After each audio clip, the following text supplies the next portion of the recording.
Shalom, selamat malam sahabat yang diberkati Tuhan. Selamat berjumpa dalam Renungan Malam Rema. Puji Tuhan, malam ini kita dipertemukan Tuhan untuk merenungkan kebenaran firman-Nya setelah seharian beraktivitas. Doa dan harapan Rema, kiranya damai sejahtera dan sukacita sorgawi senantiasa ada dalam hati dan kehidupan kita. Baik sahabat terkasih, sebelum masuk ke perenungan, mari berdoa. Bapa, di dalam nama Yesus, terpujilah namamu. Terima kasih untuk hari ini dengan semua berkat-Nya. Sebelum kami mengakhiri hari ini, kami ingin firman-Mu menuntun kami, sehingga di esok hari kami mampu menjalani kehidupan. Berikanlah hikmat-Mu bagi setiap kami, agar kami dapat memahami dan melakukan kehendak-Mu. Amin. Sahabat, mari membaca bagian ayat firman Tuhan yang menjadi pedoman Rema saat ini, yang terbaca dari kitab Yeremia pasal 26 ayatnya yang ke-13 yang berbunyi demikian.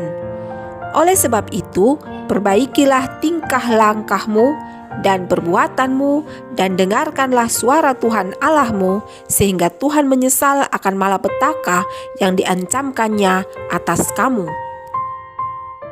Sahabat Rema, Stasiun televisi Amerika Serikat CBS pernah menayangkan sebuah film miniseri yang mengangkat kisah seorang tokoh sentral pada Perang Dunia Kedua, yakni Adolf Hitler.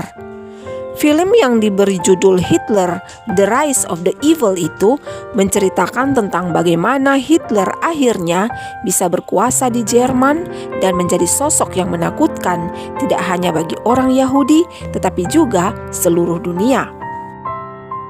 Pada cover film Hitler The Rise of Evil terdapat sebuah kalimat dalam bahasa Inggris, "The only thing necessary for the triumph of evil is good men to do anything," yang bila diterjemahkan kira-kira berbunyi demikian.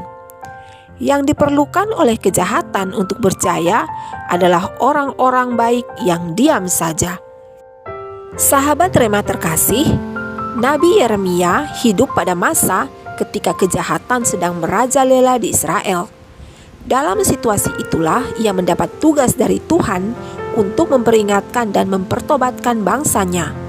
Tentu ini bukanlah perkara yang mudah bagi seorang Yeremia, karena ia dipanggil untuk melawan arus, yang artinya pesan-pesannya pasti akan tidak mengenakan hati dan telinga orang-orang yang mendengarnya.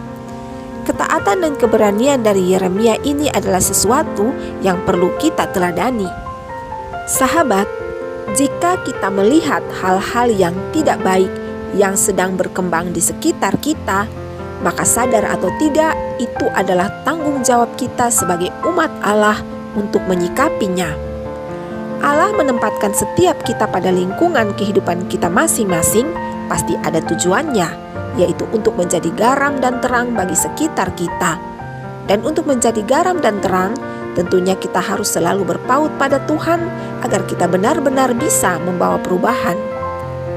Untuk melihat sebuah perubahan, tentunya kita juga harus berubah, mulai dari pola pikir, perkataan, dan tindakan kita. Jangan pernah berharap sesuatu akan berubah dengan sendirinya jika kita tidak melihat dan menyikapinya dari sudut yang berbeda. Kehidupan dunia hari-hari ini membutuhkan orang-orang yang mampu berpikir, berkata, dan bertindak yang berbeda. Dan perbedaan itu tentunya perbedaan yang benar, yang berpedoman pada firman Tuhan. Jangan puas jika kita merasa telah berbuat baik dan telah melakukan kehendak Tuhan, jika semuanya itu tidak berdampak bagi orang lain. Bangunlah dan berdampaklah bagi sekitar kita. Jangan biarkan kebaikan kita dirasuki oleh iblis sehingga membuahkan kejahatan, karena kebaikan itu hanya kita pendam sendiri.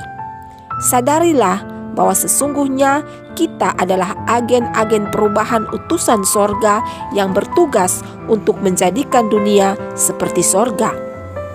Bukan tidak mungkin sebuah tindakan kecil kita bisa membuat Allah untuk menyesal atas malapetaka yang telah dirancangkannya. tetaplah dengarkan suara bos kita, yaitu Allah, agar dalam menjalankan misi kita bisa berdampak bagi sesama dan menjadi hormat dan kemuliaan bagi nama Tuhan. Allah di dalam Yesus Kristus memberkati kita dengan firman-Nya. Sahabat, mari berdoa. Bapa kami di sorga, kami berterima kasih atas kepercayaan-Mu bagi setiap kami untuk menjalankan misi sorgawi dengan menjadi agen-agen perubahan bagi dunia. Satu hal yang tetap dan akan terus kami pinta, yaitu tetaplah pegang tangan kami dan sertai kami Bapa, karena kami tidak akan sanggup berjalan sendiri tanpa Engkau. Amin. Sahabat Rema yang diberkati Tuhan, terima kasih untuk kebersamaan saat ini. Kiranya dengan perenungan ini, iman dan cinta kita kepada Tuhan semakin bertambah. Jika sahabat diberkati dengan Rema kali ini, maka berbagilah sehingga orang lain pun bisa diberkati. Sampai jumpa pada Rema selanjutnya. Selamat malam dan selamat beristirahat dalam perlindungan Tuhan Yesus Kristus. Shalom.